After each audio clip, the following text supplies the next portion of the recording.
Président du ministère de la personne en élection. Monsieur le maire, mesdames, messieurs les élus, chers amis, chers camarades, chers porte-drapeaux. Avril 1945, avril 2015, la loi du 14 avril 1954 a instauré la journée nationale du souvenir de la déportation. Cette journée nationale célèbre tous les ans, le dernier dimanche d'avril, la mémoire des victimes de la déportation dans les camps de concentration nazis. Étymologiquement, la déportation est l'action pour un pouvoir politique d'obliger une catégorie ou un groupe de personnes à quitter son habitat, son pays, soit pour l'obliger à s'installer ailleurs, ou le retenir dans des camps de travail, soit pour une purification ethnique, comme ce fut le cas en 1945. Un déporté, ce fut même l'exemple de cet enfant de 3 ans et demi, mort à Buchenwald, qualifié de dangereux condamné politique. Deux sortes de déportation se dégagent.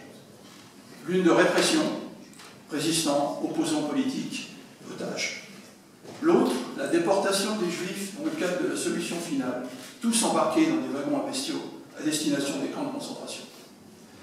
Parmi les victimes mortes en déportation par le Troisième Reich, on évoque souvent le chiffre de 2 600 000 morts, martyrs, victimes du génocide assassinés par les nazis sur les 6 principaux camps d'extermination.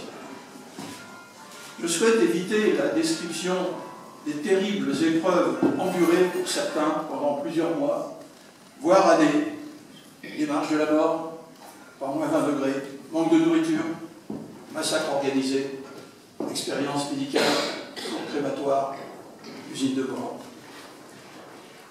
Entre le début de l'année 1945 et le mois de mai, les alliés anglais et américains libèrent les camps nazis. Ils ont ouvert le monde, au monde, les portes de l'histoire et fait découvrir l'horreur concentrationnaire.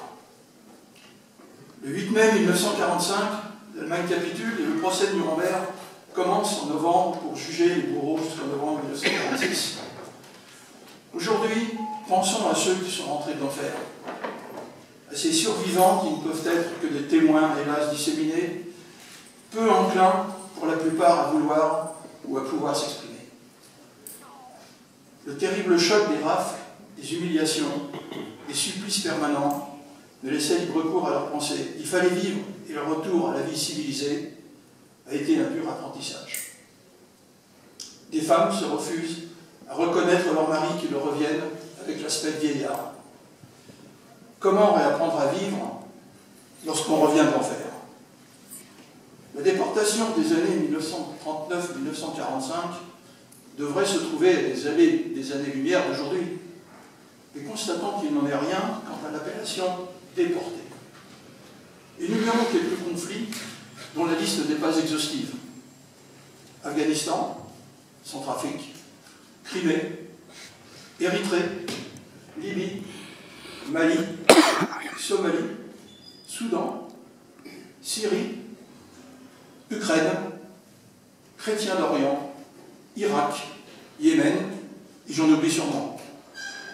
Si je souhaite m'aventurer à faire une sorte de parallèle entre ce qui se passe aujourd'hui, disons depuis environ 1 ou 2 décennies, je ne peux que constater aucune différence flagrante par rapport à leur époque.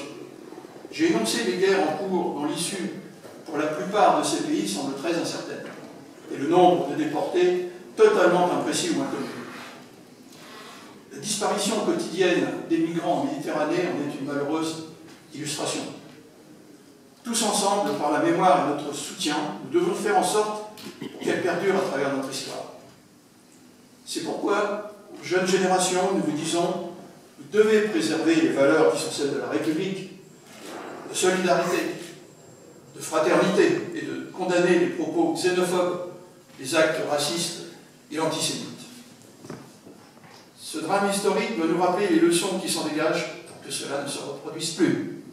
Sur ce passé, je veux insister. Nous ne répéterons jamais assez combien nous devons continuer à nous souvenir de ce qui s'est passé durant cette sombre période par nos centres d'histoire, de mémoire, par les organisations de déportés, le monde enseignant, nos associations, nos instances syndicales, municipales, et bien sûr au plus haut niveau de l'État. Pour l'illustration, l'une des déportées survivantes, parmi les plus célèbres, n'a-t-elle pas fait graver sur son épée d'académicienne son numéro de matricule qu'il fallait, dès l'arrivée au camp, apprendre par cœur en allemand? Je terminerai mon propos par cette citation du philosophe Vladimir Jankélévitch. Si nous cessions d'y penser, nous achèverions de les exterminer. Ils seraient anéantis définitivement. Les morts dépendent de notre fidélité.